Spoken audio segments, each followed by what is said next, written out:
Hi guys, and welcome back to another video. Today, wasting no time with this, we have to preview Barcelona versus Atletico Madrid, the second leg after a pretty catastrophic first leg, let's just say.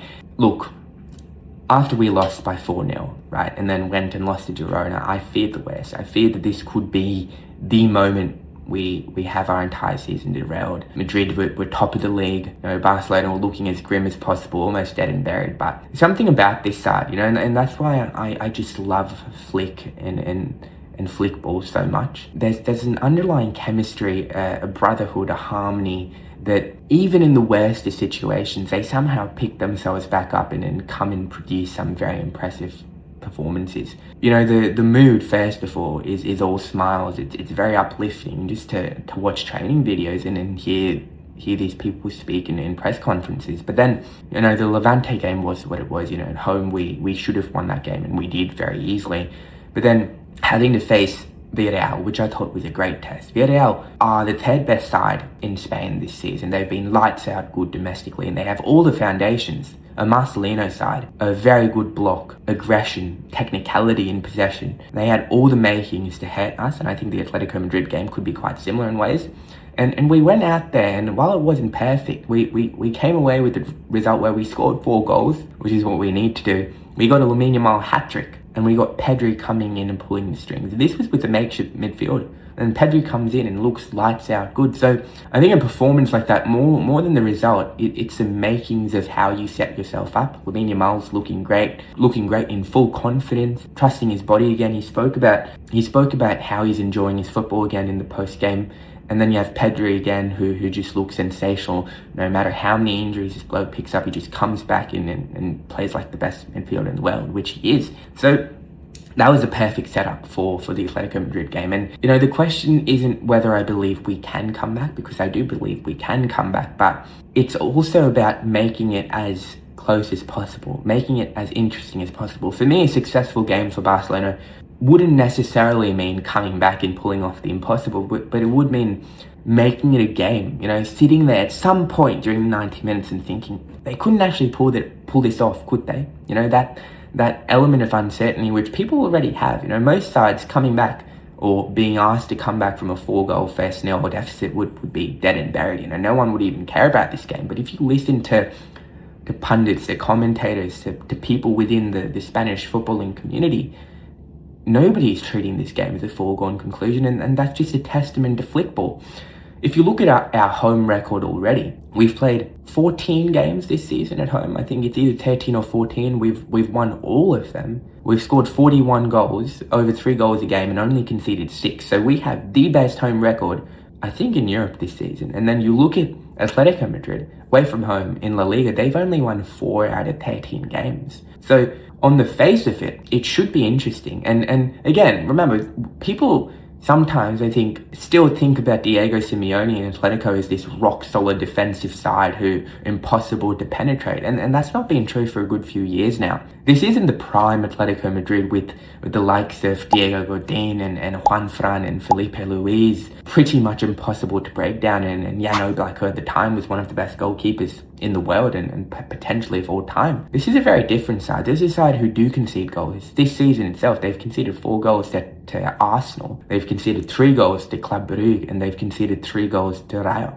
And that was right after the Barcelona game, the Rayo and the Brugge game. So they do concede goals, and we do score goals. So at the very least, I expect Barcelona to score goals, to go out there, to be aggressive, to be on the front foot. And in a high-pressure game, like I said, with Atletico having everything on the line, you know, this is their most realistic avenue of winning a trophy, and they've really invested a lot of resources in almost putting the league aside, even though top 4 isn't a given for them right now, and going all in on the Champions League and the Cup. So we do have leverage here. We have that fearlessness almost of having nothing to lose, where Atletico basically have their season on the line. This is their trophy. So make it as hostile as possible, make it as intense as possible, and score early goals, which we haven't done consistently enough. And this could be a game. Now, whether we capitalize enough and then don't concede on the other end, which is very difficult to actually pull it off, is a completely different story. But we can make this interesting. And I think that has to be the goal going into this. You know, set yourself small goals, set yourself goals like, oh, okay, get an early goal, make it 2 before halftime, go into the break with a 2-0 lead, and then, it's anyone's game at that point. So that's kind of how I see it. Just before I get into the nitty-gritties, that's how I see it, and I'm going to be there myself, like I said, and I hope that the fans are as loud as possible, as intense as possible, as hostile as possible, and I just expect to witness great football, whether we come out on top in the finals or not. I want to watch a good game, and I think I'm going to go and watch a good game. Now, it's important to talk about the lineup, because for the first time, Flick has a lot to think about. Some injury news. Robert Lewandowski somehow injured his eye socket and is out for the game. Frankie de Jong, which is a very big loss, has a muscle tear and is out for the game. And Eric Garcia is suspended. Frankie and Eric are huge losses. I mean, Eric has been by far our best defender this season. And Frankie de Jong, alongside Pedri, just make the heart and soul of this team. Now, how would I start? My backline would first be João Cancelo right back, Ronald Araujo right centre back, Kubasi left centre back, and Balde left back. Now, under normal circumstances, first and foremost, Flick would not start Cancelo and Balde together, and he might not this time. But my rationale for having both in the side is the fact that we do need goals. We do need to be as attacking as possible, and if we don't score 4 goals, the game's gone anyway. So having Cancelo playing off Lamine Yamal, who's our most impactful, our best, our most dynamic player, just adds so much more. There's a moment in that game against Villarreal where Lamine attracts all the attention. Everyone's on him. And he still, of course, has the ability to create space for himself and play a ball in behind. And Koundé's through and goal. You know what I'm talking about. He's through and goal, and he just shanks it completely out. He shanks it almost for a throw-in, right? And that's just not the player Koundé is. He isn't an attacking fullback, and that's not his role. But in a game like this, where we need the goals, where we need the creativity, having Cancelo take advantage of all the respect and space Lamine commands, and finding himself in space. Cancelo is probably one of the best creators in Europe, if you just look at his final product and his final ball. Having him take advantage of Lamine's presence, I think, would take us up a few levels attacking wise, and that's such a rare thing to say about a side that already scores almost 3 goals a game. So that dynamic is very important, and in a game like this, we're going to need it, even though it's going to come at a big cost defensively. I think you don't really care about that in this situation. And then Balde has to start as well for me, because if you look at our 2 best recovery defenders and the nature of this game, it's Balde and Araujo. So we're going to have to defend transitions. We're going to have to defend our box. And even though Cancelo had a very tough first leg, I back him to be the aid we need in transition. Of course, the CB situation isn't ideal. Again, no Eric Garcia means you have to either rely on Jared Martin or Ronald Araujo. You could make the argument that Jared Martin is better on the ball, and hence he should play, by my logic of saying you need 4 goals.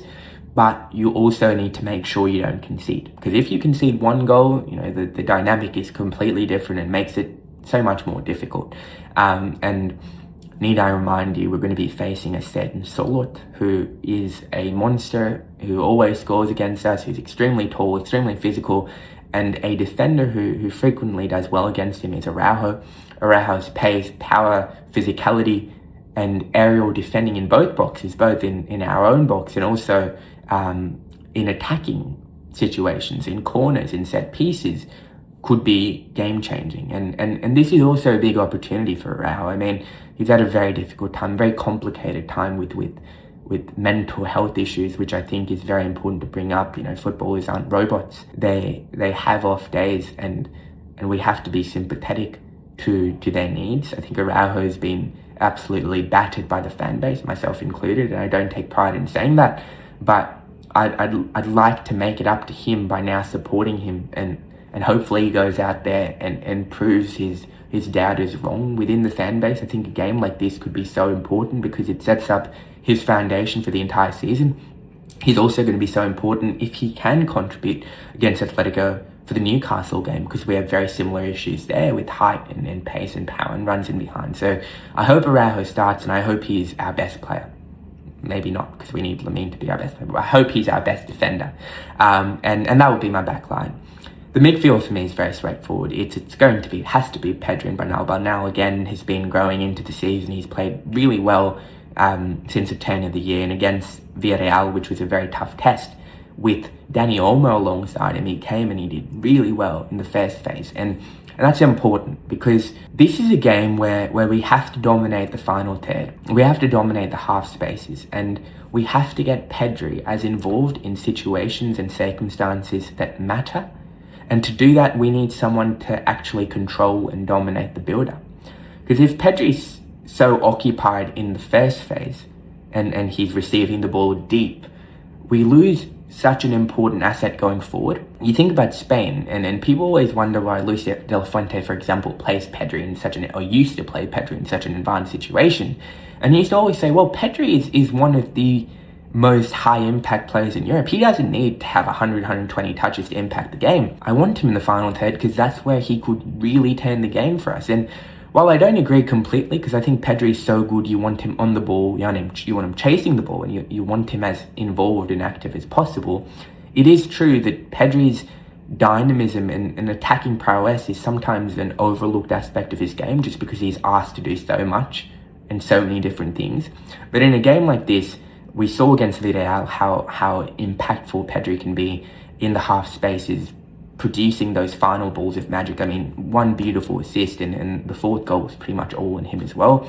So we need him and Lamine combining with each other, and also we need him controlling that final third. And Bernal is a big enabler for that, because Bernal is also very competent in the first phase. I'd argue, arguably even more so than Frankie, because Frankie's game as well is more advanced. He likes driving forward, he likes disrupting, but in the build-up, I think Bernal is a huge aid. And not having Frankie here, I think, makes it very obvious it has to be a Pedri Bernal pivot, and I think that's what it's going to be. Now, moving on to the attack, I think this is gets very interesting. We know Lamine Yamal, Rafinha, and Fermin Lopez are going to start, but the striker situation is very much up in the air right now. Like I mentioned before the video, Lewandowski is injured and unavailable for this game, which on the face of it only leaves us with Ferran Torres as our out-and-out striker option. And look, Ferran Torres has had a good season on paper. He's a footballer I like. I think can offer us a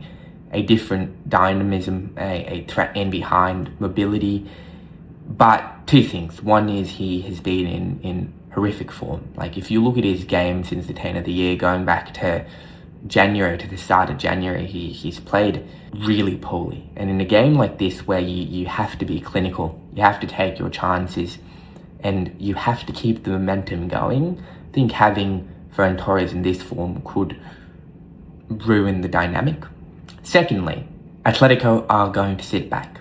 They're going to sit deep, and they are not going to give us much space to work with, which essentially takes away from Ferran Torres' core abilities, which is attacking the space, making runs in behind, offering us mobility. This game realistically calls for a box throw. It calls for someone to stick in the box, to dominate, and to basically feast off the service provided by Lamine and Rafinha and whoever else can do so. That would be Lewandowski. So Lewandowski in this situation is actually a miss, even though he hasn't been in great form. But he's not here, and Ferran Torres doesn't give us that. So the other option is Rashford, who I would have gone with a few hours ago. I think Rashford gives us something different. He is like Ferran Torres. Again, he is someone who likes playing in space, who likes playing on transition.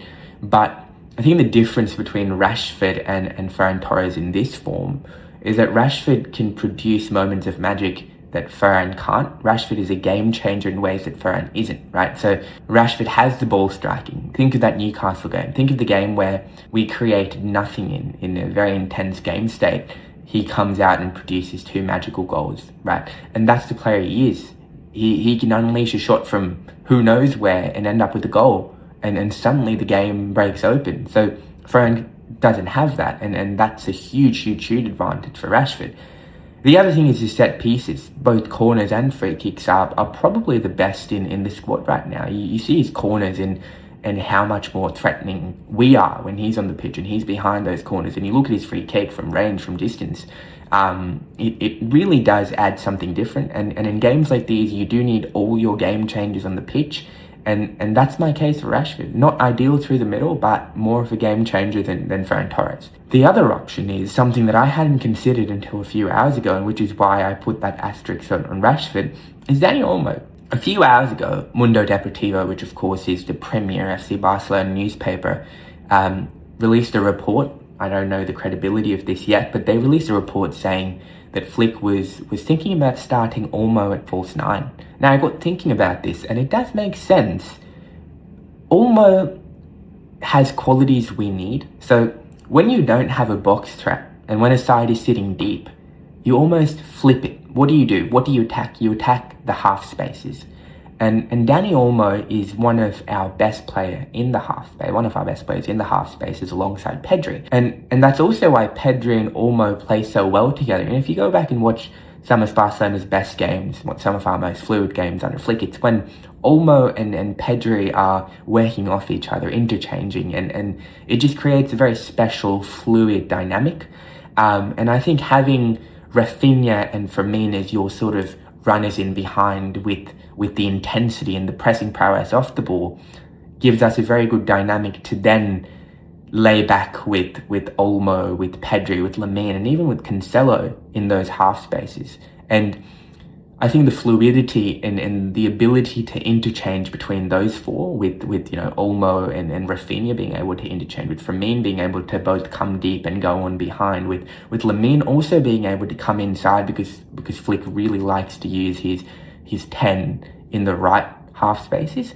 So that gives Atletico more to think about than Rashford perhaps, and definitely more to think about than Ferran Torres. So right now, I would edge towards starting Dani Olmo ahead of both Rashford and Ferran Torres, but I would also see the rationale for Rashford. To be clear, I don't want Ferran to start this game. I think that it could be a mistake. If he does, I'd wish him the best, but it just doesn't seem like the right time. On that note, guys, I think I'll end it here. Like I said, I'm going to be there. I'm going to be there in full voice, no matter what happens. My expectations for this game is that we go out there and make it a game, that we play good football, that we're intense, that we don't get complacent, that we don't concede stupid goals. Whether we qualify or not, I think is secondary. Right now, it's about producing a good performance. It's about being proud after that embarrassment of a first leg. And I think Barcelona has the capacity to do that.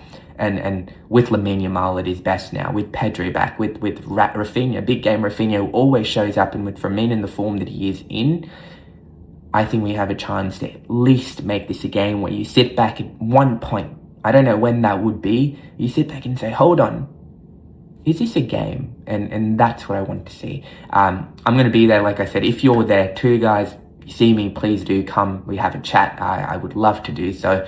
And it's also important for me to say I don't like asking for favors, but subscribing and liking these videos will be very important as I'm trying to grow the channel, as I'm trying to produce as much content as possible. The support has already been incredible, but let's just keep going. Let's keep the momentum going, both on the pitch and for my videos. So on that note, guys, hopefully see you for a review where we do something very special. If not, I'll still be here.